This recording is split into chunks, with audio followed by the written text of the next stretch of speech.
Good evening. It's the top of the hour, time for the top bulletin in town. This is NTV Weekend Edition. Tonight, a village in Kisumu mourns. A Class 8 pupil and a Form 2 student are buried alive in a sand pit. Vijana wetu wanafanya kazi ya kutoa mchanga, wauze ndio wapate pesa ili wajisaidie kwa nyumba zao, na wenyewe wako na mabibi na watoto. Wanataka watoto pia wakule. Also tonight, the Chinese discover water. After we blasted the rocks, we found the water, a lot of water. Kimuka residents in Ngong celebrate a newly found source of clean drinking water thanks to the SGR. Plus, we take you to Samburu, where one community has resolved to preserve trees for a rainy day. Kama ukoonekana mtu anakata na stakwa na wase anawekwa fine kama 10,000 aleta hiyo pesa kwa wase.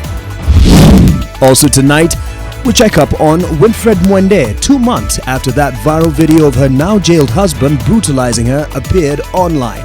Na maneno ya wanaume mimi sitaki, kwa sababu yeye Nzoma alikuwa anataka kuniua. Ndio mimi niliamua tu nikae peke yangu.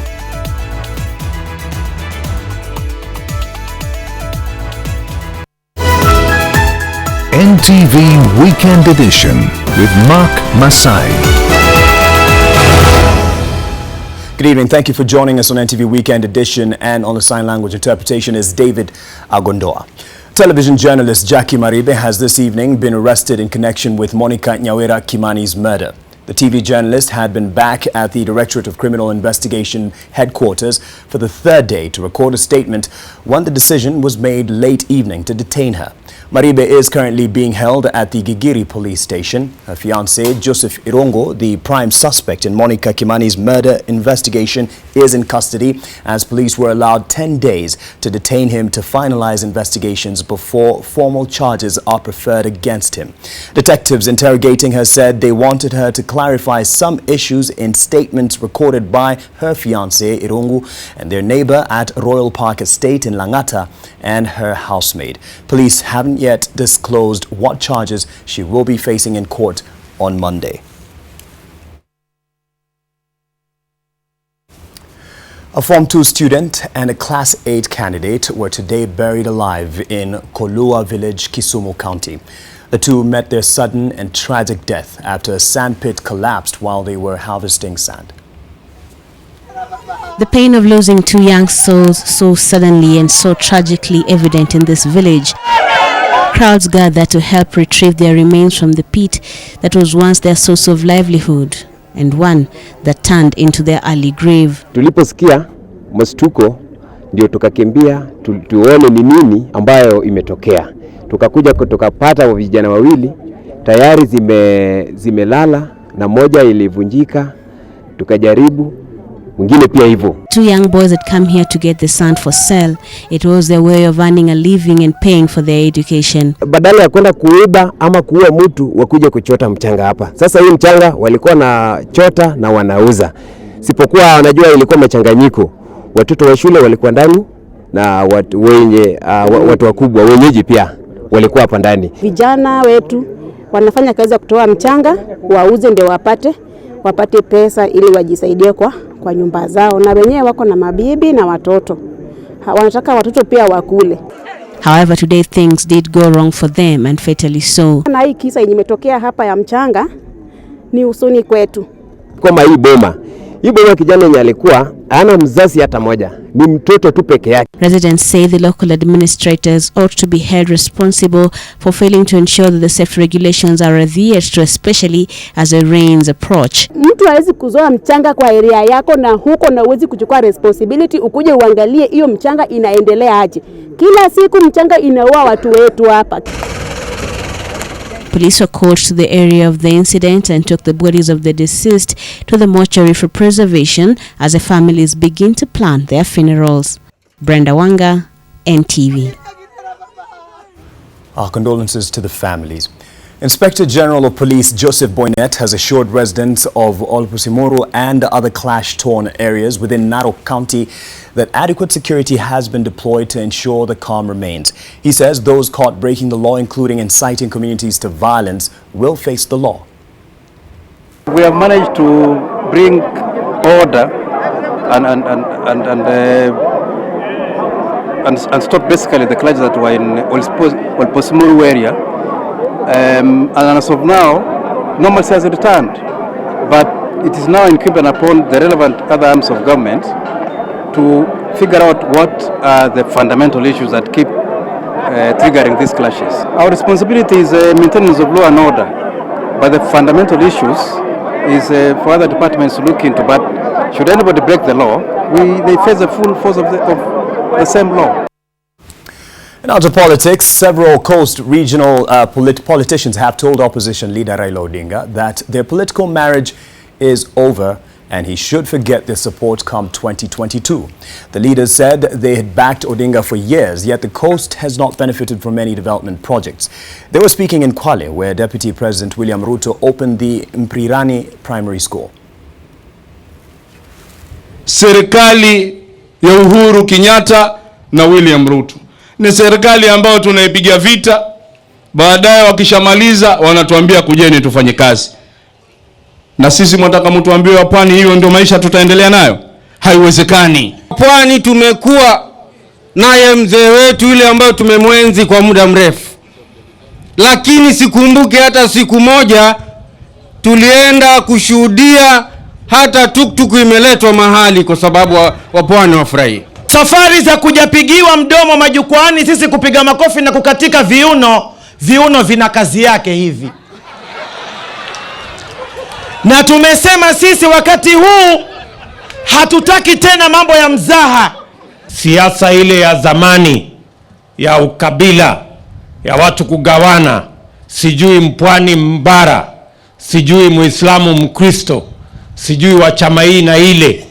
Hiyo mambo haina nafasi katika Kenya ya karne hii. Sote ni wa Kenya. Elsewhere, opposition leader Raila Odinga made a passionate appeal to his supporters to trust him and not give up on the pact he signed with President Uhuru Kenyatta, saying it will solve the current perennial problems they are facing. Odinga has been fighting off accusations of betraying his supporters while at the same time managing their expectations as he transforms from rebel to statesman.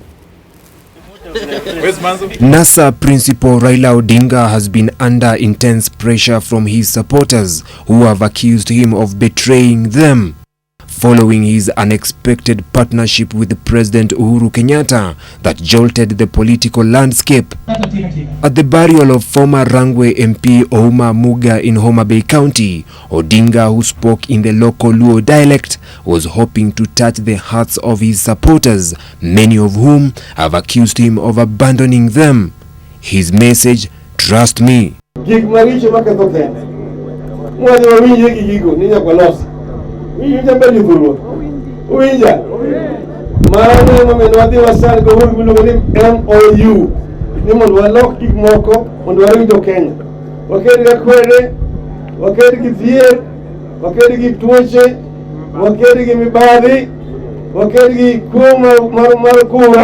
The ODM leader has been warding off an apparent revolt from within his support base. This open defiance was manifest as some of the MPs refused to toe the party line and vote to back the president's tax measures contained in the finance bill. Senate Minority Leader James Orengo, who is a high-ranking ODM official, was claimed to be behind a splinter faction opposed to the official party position on national matters. I want to appeal to the National Assembly to reject in total the reservations that the president has expressed. Bandi came in and he changed his mind, and yet when it was before Raila, he said Raila 50-50, and now he has changed. So hata kama ni mambo ya party, Raila ameuza Kenya. Since the handshake, Odinga has morphed from radical to chama. His supporters, burdened by the harsh reality of the high cost of living and failed promises, are yet to get used to these changes. Still, he asks his supporters to trust him. adwaro mondo uchung'ie toka. The opposition leader has been trying to find the balance between the peace ambassador he is, issuing the government's policy statements, and managing the expectations of his supporters. Vincent Odur, NTV. Away from politics, Winfred Mwende, if you remember her, the woman caught on camera 2 months ago being viciously attacked by her husband in Kangondi village in Makueni County, is slowly recovering. The video that went viral on social media platforms caused an uproar, and the husband, Daudi Nzomo, was sentenced to 12 years imprisonment. But as NTV's Mel Miendo reports, life is still unbearable for Mwende and her 3 children. That was the brutal ordeal 35-year-old Winfred Mwende went through in the hands of her protector, her husband Daudi Nzomo, turned her tormentor. Nzomo, who was charged in the courts of justice, pleaded guilty and was sentenced to 12 years in prison, leaving behind his wife with 3 children. At the time, Mwende was rushed to Makueni Referral Hospital and later moved to Nairobi Women's for further treatment. It has now been 2 months, and at her sister's home in Kangondi village, Mwende is slowly struggling to pick up the pieces of her battered life. Wakati tu Nzomo alinichapa tu na nitoke mimi naendelea vizuri na mimi sina shughuli na yeye. Tu kumsamea nilishamsamea na roho yangu, lakini sina haja tu ya akitoka tu akiachiliwa tu nirudiane na yeye, mimi simtaki tena. Although the physical wounds inflicted on her head, face and legs are slowly healing, the emotional and psychological scars are still fresh. Ana raha Mwende. Mwende tu ni kunyamaza. Sasa nikashindwa na Mwende ni nini ilikuwa na shida, na enye hakufikwa alikuwa anaongea mzuri, tulikuwa tunaongea, tulikuwa tunacheka, lakini sasa Mwende aongeangi. Her sister Helen Muli now takes care of her and her children, but the struggle to get by for this family with modest means is taking a toll on her too. Tangu nikiwa hapo nyumbani nilikuwa natumia 500, lakini sasa hii watoto wa Mwende nikiwa nayo na Mwende natumia 1000. Hapo ni kuna sita mingi sana. Mwende has not received any help yet, even after promises of aid from Gender Affairs Cabinet Secretary Margaret Kobia that she will be enrolled in a government financial program. Serikali ya kaunti hakuna usaidizi wowote yenye nimepata, bado tunangojea. Naweza ambia serikali tu wanisaidie tu, sababu sina nguvu ya kufanya kazi mzito. Mwende's husband, Daudi Nzomo, is serving a 12-year jail sentence, 10 in prison, and the remaining 2 on probation. Mel Miendo, NTV. Hopefully those who gave a promise to help will do so after this story. Police Inspector General Joseph Boynet maintains the planned reforms within the service will go on despite reservations by some serving and retired officers, especially on the proposal to integrate them into society.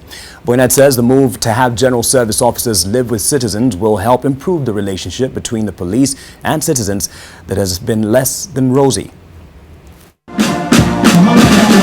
Even as their core mandate is to serve and protect, once in a while our men and women in uniform let their hair down in a bid to showcase their many talents and show the rest of the world they are just like them.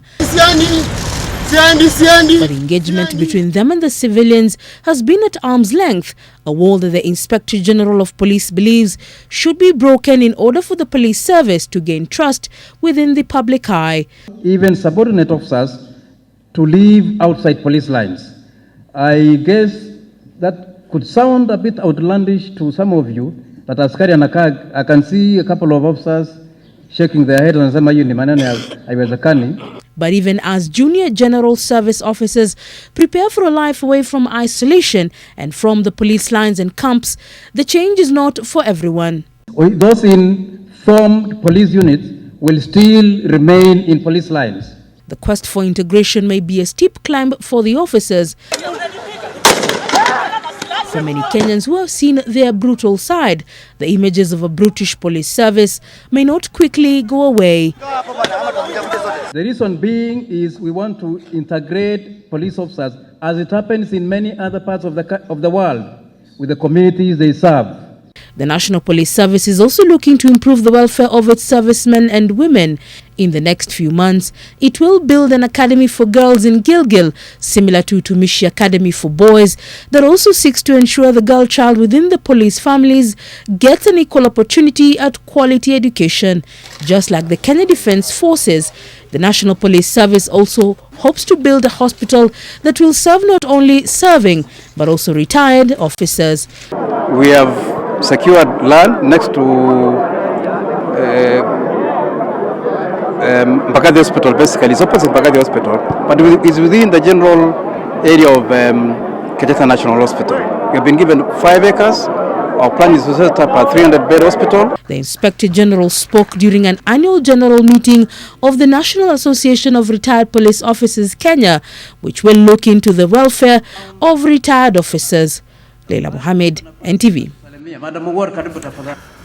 At a time when cost-cutting and belt-tightening are the catchphrases, senators want an additional 1.7 billion shillings set aside to pay allowances to nominated MCAs and to help run county assembly operations.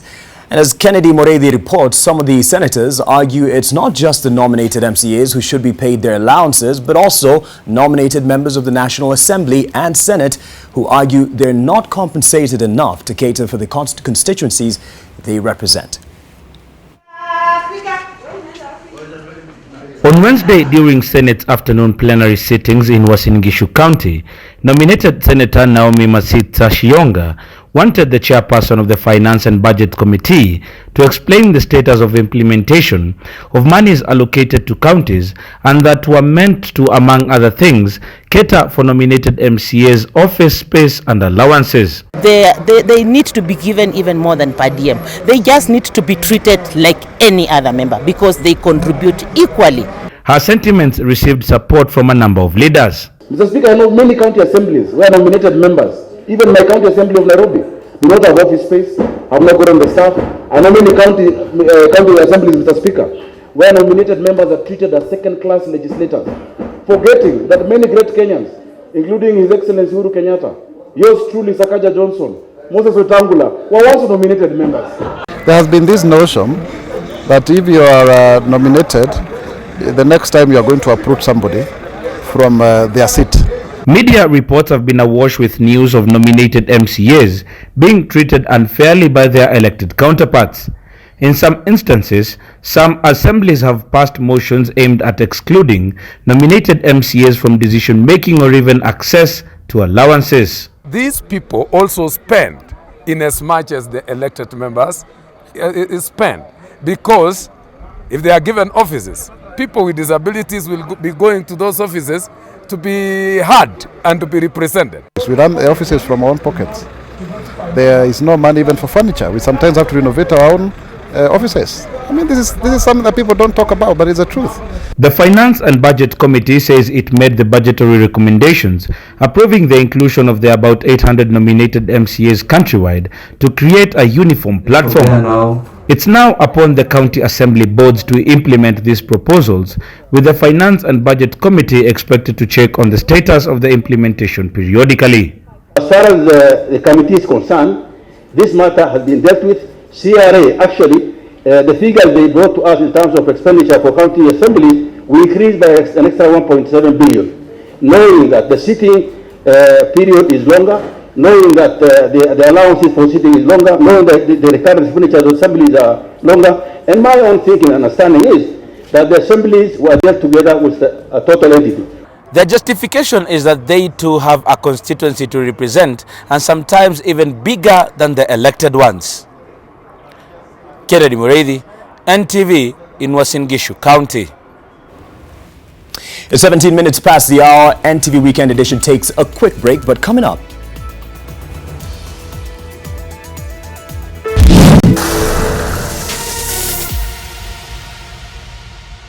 of places, Kimoka residents in Ngong celebrate a newly found source of clean water thanks to the SGR.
Welcome back to NTV Weekend Edition.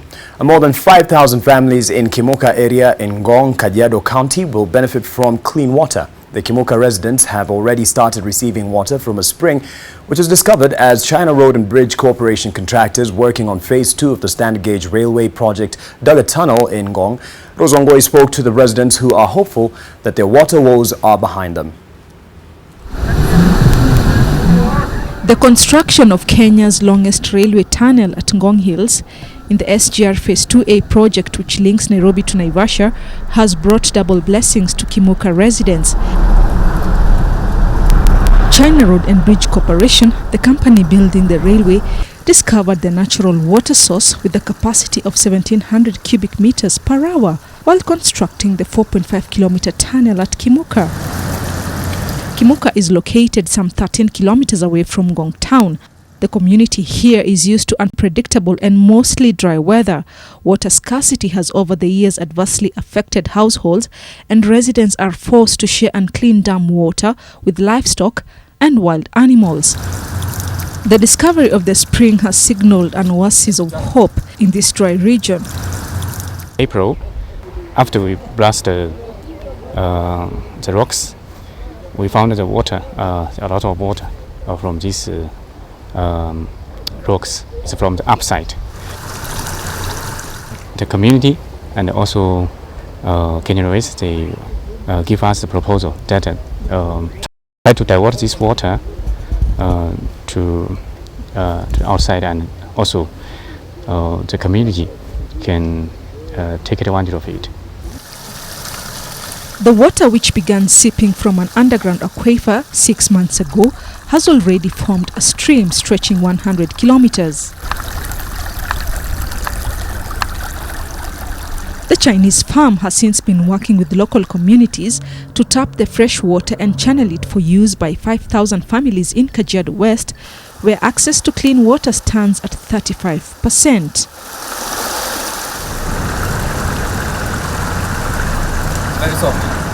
Company called Polycom, they tested 3 times from the water point. This water is qualified for drinking. For years, Jane Naserian used to walk for long distances looking for drinking water. Tulikuwa tunakunywa hii maji ya damu, ilikuanga red kabisa nyekundu. Hii maji ya tunnel imetusaidia sana. Hata watoto mara mingi hawakuwa naenda shule. Lazima waende watafute maji mbali, warudi jioni.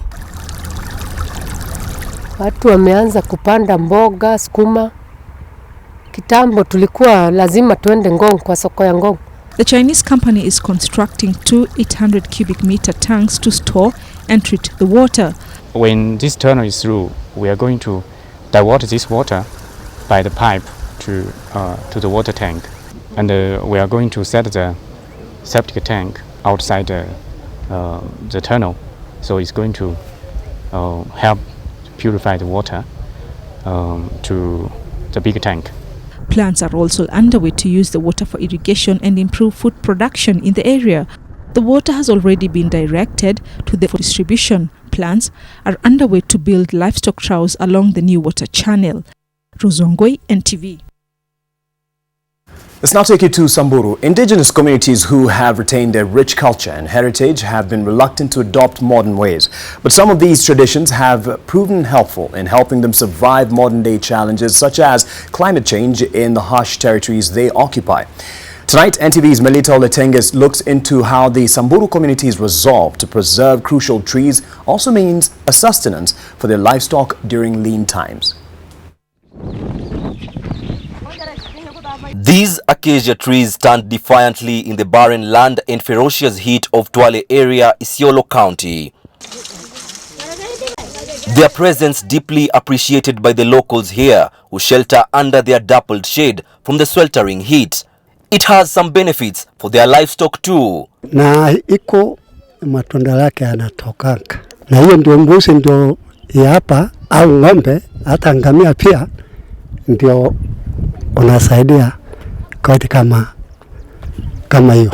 During the lean times, Samburu men set out with their livestock to look for pasture and water leaving the women and children behind.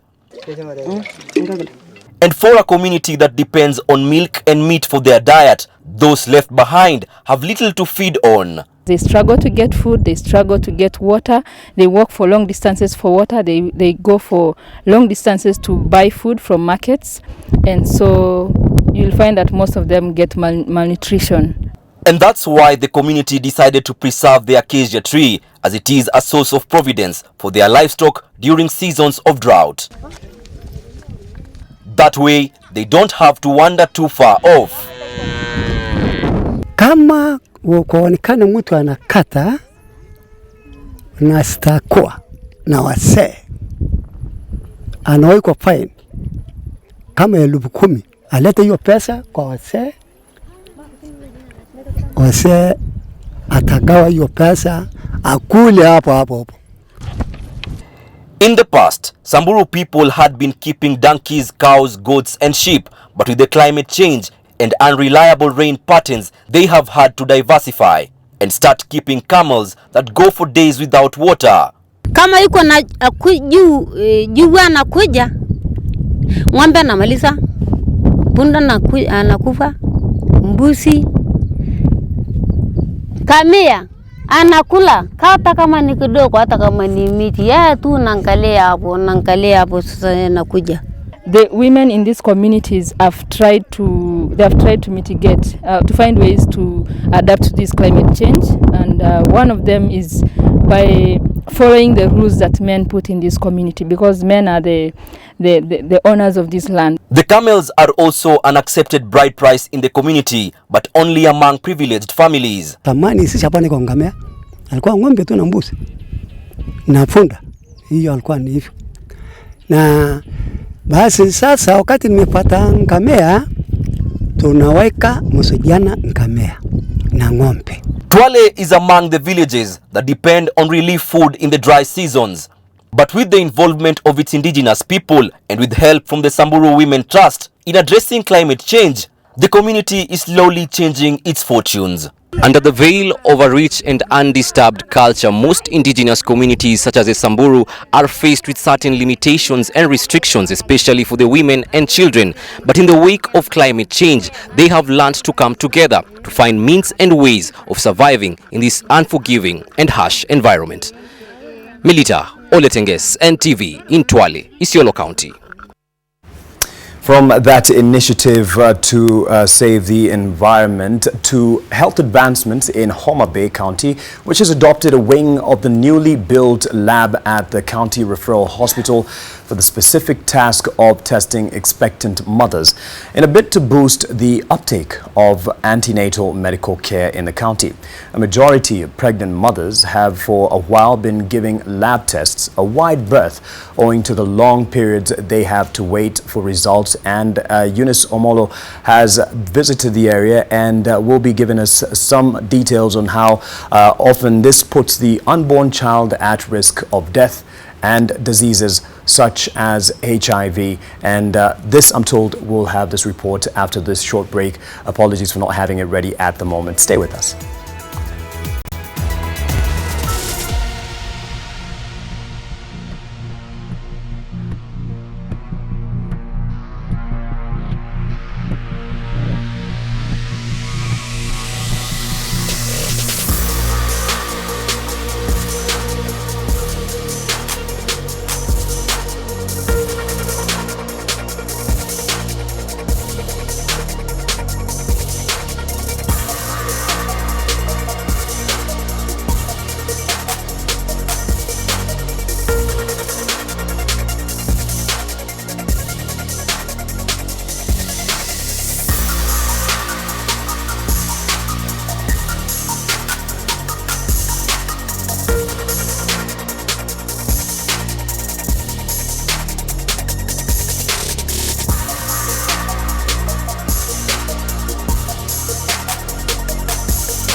We continue NTV Weekend Edition from Wajir, where a group of elders drawn from all the clans living there have started off on a campaign to prevail upon the county leaders in dispute over who won the gubernatorial election to settle it out of court.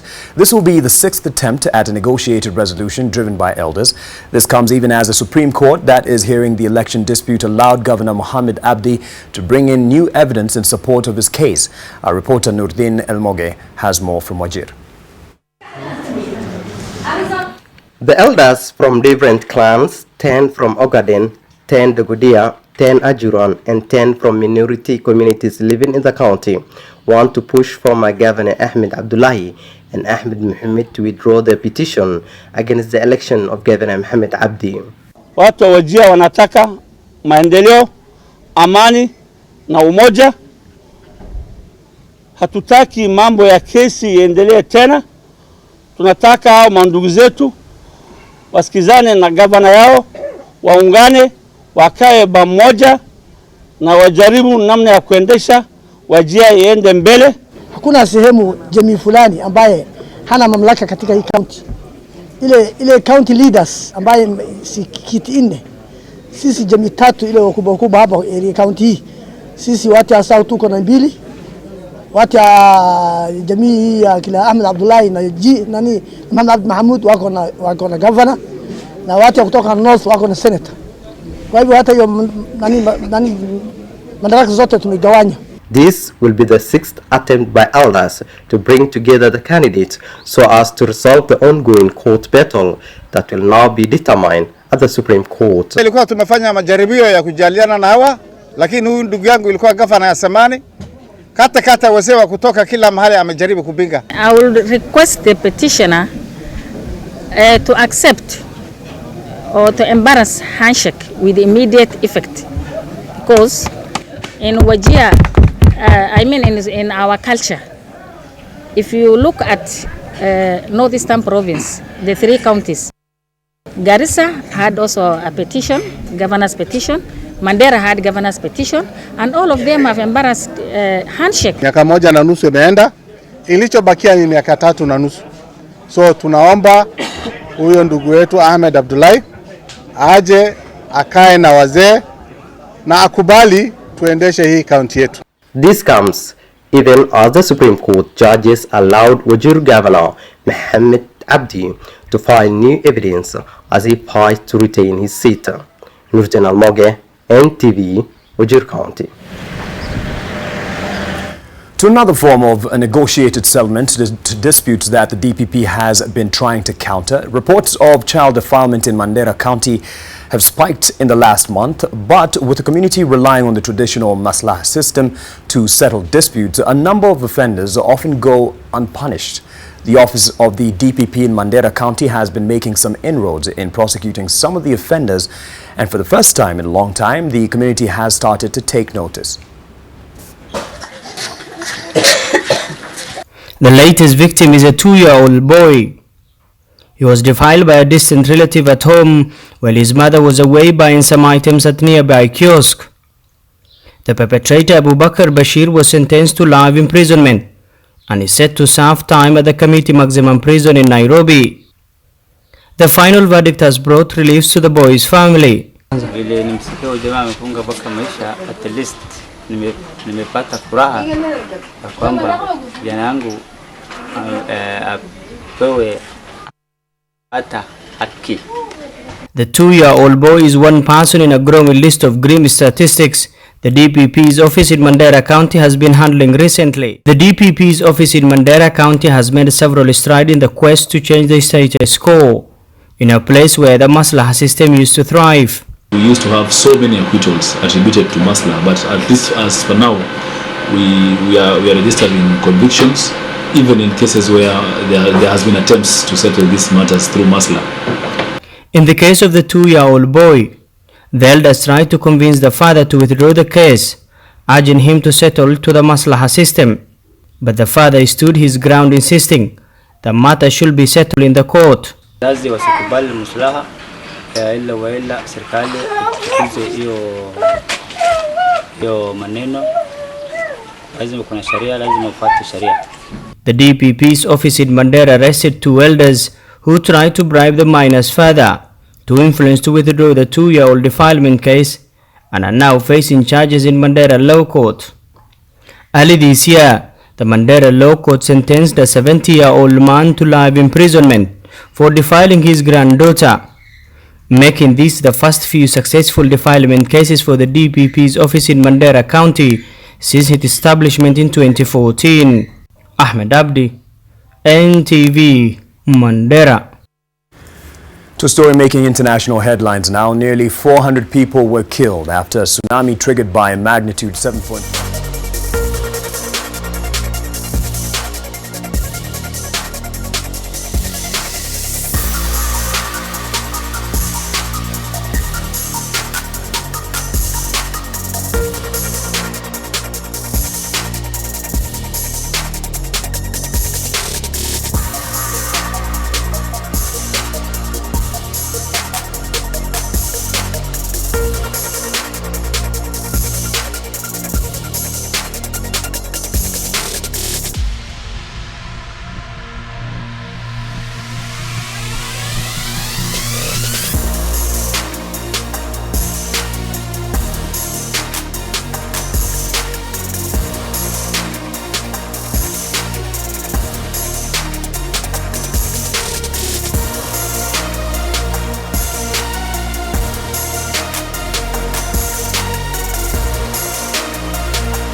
Homa Bay County has adopted a wing of the newly built lab at the County Referral Hospital for the specific task of testing expectant mothers in a bid to boost the uptake of antenatal medical care in the county. Majority of pregnant mothers have for a while been giving lab tests a wide berth owing to the long periods they have to wait for results. 2 years ago in Kulwal village, Homa Bay County, James, not his real name, and his wife welcomed their first child. Oblivious to them, the girl had contracted the HIV virus from the mother, who at the time was unaware of her status. Watoto wangu hawangekuwa kama vile wako saizi. This case exemplifies why pregnant mothers should be tested. There are a number of diseases that can be transmitted from mother to child, including sexually transmitted diseases like HIV, syphilis, chlamydia, and gonorrhea. Other diseases include fungal, bacterial, and viral infections, as well as urinary tract infections. Tulikuwa tunaogopa kuja huku kwa sababu ungekuja upate kama line ni refu. Ukitumwa kwa lab utapata kama lab watu wamejaa, au ungengoja, ama ukianza kungoja asubuhi utangoja hadi jioni. Lack of reagents, equipments, and sometimes personnel. HIV infection from mother to baby is common. A baby born of a mother with an active infection, especially sexually transmitted infection, may develop disabilities such as blindness, deafness, bone deformities, and intellectual disability. The baby could also suffer from life-threatening blood infections, and screened and untreated infections or disease may also result to miscarriages and preterm deliveries. Some of the diseases also result to low birth weight. Other than diseases, blood tests are also conducted to check levels of hemoglobin and vital hormones to ensure safe pregnancy, and also help to detect presence of genetic disorders like sickle cell.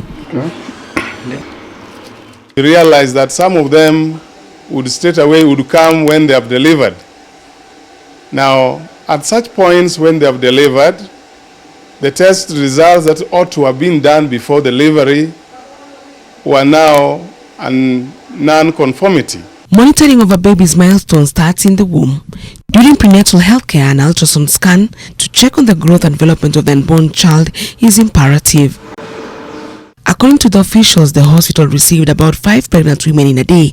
The numbers have gone up to between 30 to 40 daily after the hospital set aside a mother-child health laboratory to cater for the pre- and postnatal needs. Nimekuja huku na nimepata mabadiliko makubwa sana. Kwa sababu nilikuwa nakuja tu nikijua nitaenda jioni ama nitaambiwa nirudi kesho kwa sababu ya saa. The tests are done in record time, 20 minutes. They are then sent back to the clinicians who then see them and appropriately manage them. Mary Elisha, mother of 6, is preparing to leave for home after delivering twins at the hospital. Kitambo usiku tunaenda kwa lab. Hata kama ulikuwa umekuja kwa laboratory, utaota kama line ni ndefu sana. She's among the women who have benefited from the new services offered through the modern laboratory at the county hospital. Earlier this year, Minister of Health announced that mother-to-child HIV infections had gone down to 3.7% from 8% in 2013. This has been attributed to intense campaign to ensure that pregnant women visit health facility to be tested and put on treatment for the well-being of the mother and the child. Eunice Omolo, NTV. It's 9:45. Let's take another break, give David Agondoa a chance to rest his arms. But later on in this bulletin, the national women volleyball team with a historic first win at the World Championship in Japan.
Thank you for staying with us. Nandi County has embarked on an ambitious plan to improve the agriculture sector as one way of improving the lives of the residents. Governor Stephen Sang points out proper infrastructure as an important element in this plan, together with the roles the youth have to play. Lois Wangoi looks at Governor Sang's scorecard after 1 year in office.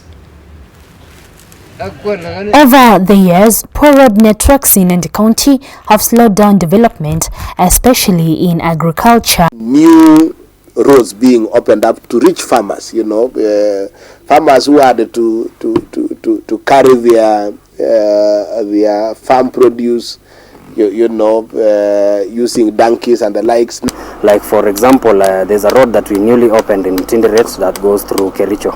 It has actually improved business. Now the farmers can be able to send their coffee to Kericho, and also the residents of Kericho can also be able to access easily Nandi County. Nandi County has relied on tea as a cash crop, but with improved infrastructure, farmers have now diversified into other crops such as coffee and vegetables to increase earnings from agriculture. In the last 1 month, we have succeeded to get French beans grown in Nandi to the European market. And this is a huge opportunity that we are excited. In fact, we have just acquired through that partnership with Mary Greens, we have acquired a cold room that will be able to support our French beans, farmers in Nandi. There is a very good future in coffee farming.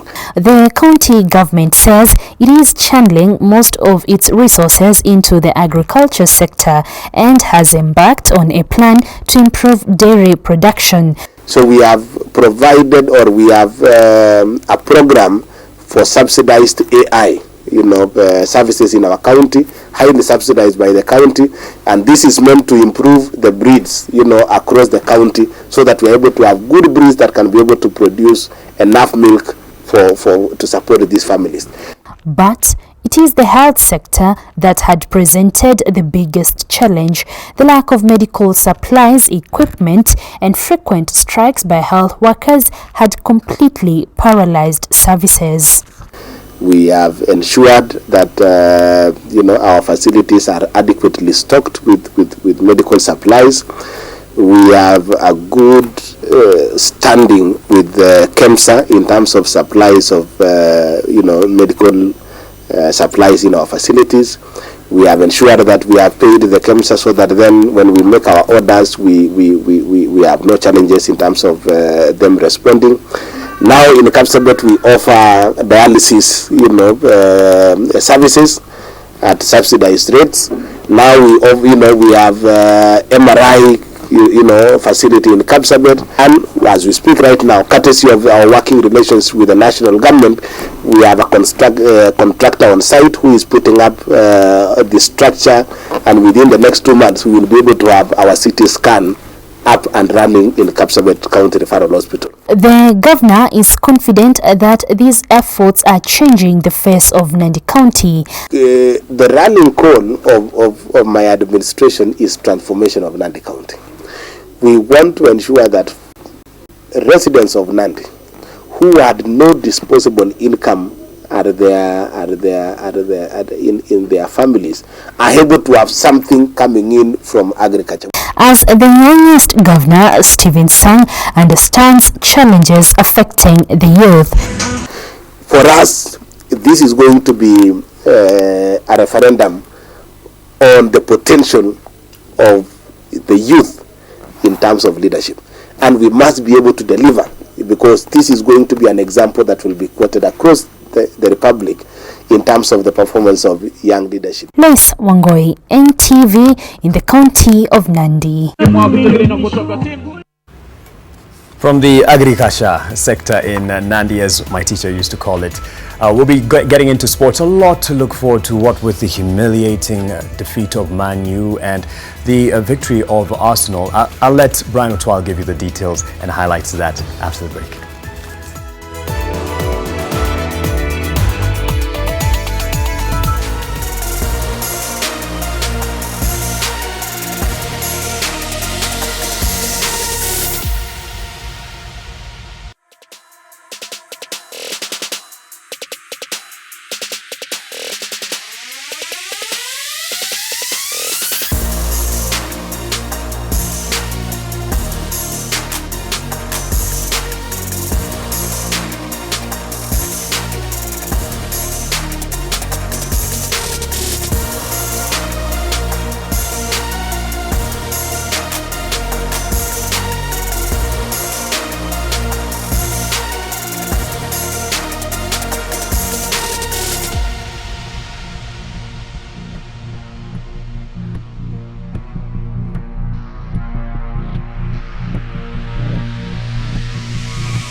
The national women's volleyball team Malkia Strikers collected their first ever victory at the 2018 FIVB Volleyball Women's World Championship after beating Kazakhstan in straight sets in their Group D opener. A stellar performance by Captain Mercy Moim led Kenya to a historic straight 25-23, 25-22 and 25-21 victory. Coach Javeth Munala's Chargers, who are targeting a second round place in the global competition, will face Serbia next on Sunday at 1:20 p.m. Kenyan time. Serbia beat Dominican Republic 3-0 in sets of 17-25, 20-25 and 22-25.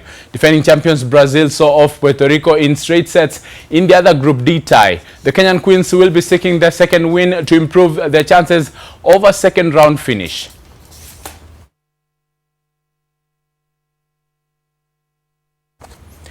Nairobi Steamer kept up their pressure on second place KCB after a 2-0 win over Administration Police in a National Super League match played at the Kamtoyo grounds. This as the Powermen pulled 4 points clear of fourth placed Ushuru, who were held to a 1-1 draw by St. Joseph Youth on Friday.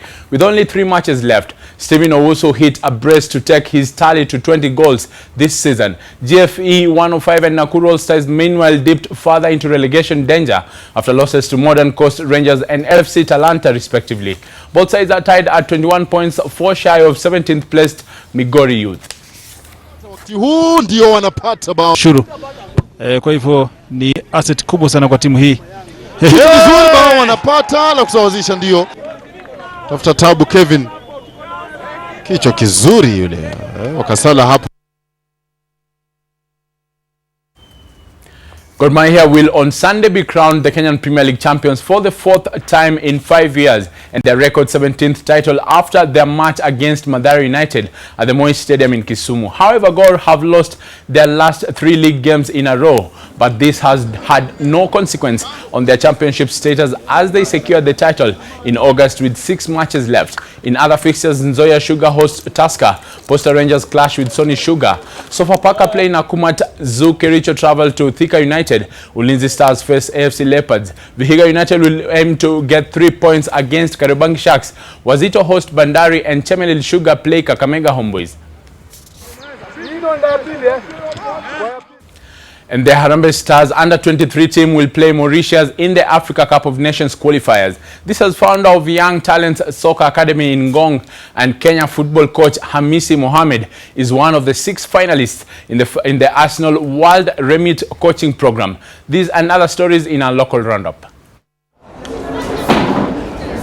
Men's Hockey Premier League bottom place side Western Jaguars collected their second victory of the season in the Kenya Hockey Union League match played at the City Park grounds. This as Nakuru beat KCA University 2-1 in their 4th win of the season. In other results, Kabarak University drew 3-3 with Impala in the Men's Super League. Kimathi University were awarded a walkover after their opponents Kenyatta University failed to keep time. Nakuru Royals beat Mombasa Sports Club 1-0 in the Women's Super League. The Kenya national under-23 side has been drawn against Mauritius in the 2019 Africa Under-23 Cup of Nations qualifiers. Kenya will start off their campaign between the 12th and the 20th of November for the first round, while the second and third rounds have been planned for March and June 2019. 8 teams will qualify for the quadrennial competition to be hosted by Egypt in December of 2019, with the top 3 nations qualifying for the Tokyo 2020 Olympic Games football tourney. Meanwhile, Kenya's Hamisi Mohamed is among 6 finalists selected from across Africa for the Arsenal FC and World Remit Future Stars coaching program. Mohamed will compete in a public vote on futurestars.worldremit.com from the 28th of September to the 5th of October for the chance to attend an exclusive training program with Arsenal Soccer Schools in London, which is fully sponsored by the online money transfer service World Remit. Now, preparations for the first Rift Valley Karate Regional Tournament to be held in Nakuru County are in top gear. In Uasin Gishu County, Eldoret Karate Club members have embarked in rigorous training. The club's chairman Josiah Ogola called on well-wishers and the county government of Uasin Gishu to support the newly introduced sport. 5 matches ended 2-0 score in a 2-0 scoreline save for Manchester United.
All right, that's the sports. A lot sporty this weekend, but we have a little bit of a rest tomorrow, Monday.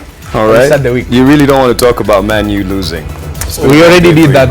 All right. Okay. Thank you very much, Brian Otwal, and thank you for watching. Thank you to David Agondoa for the sign language interpretation. Wagwan. It's now time for Jam Rock right after this. My name is Mark Masai. Good night. Have a good night. My name is Brian Otwal.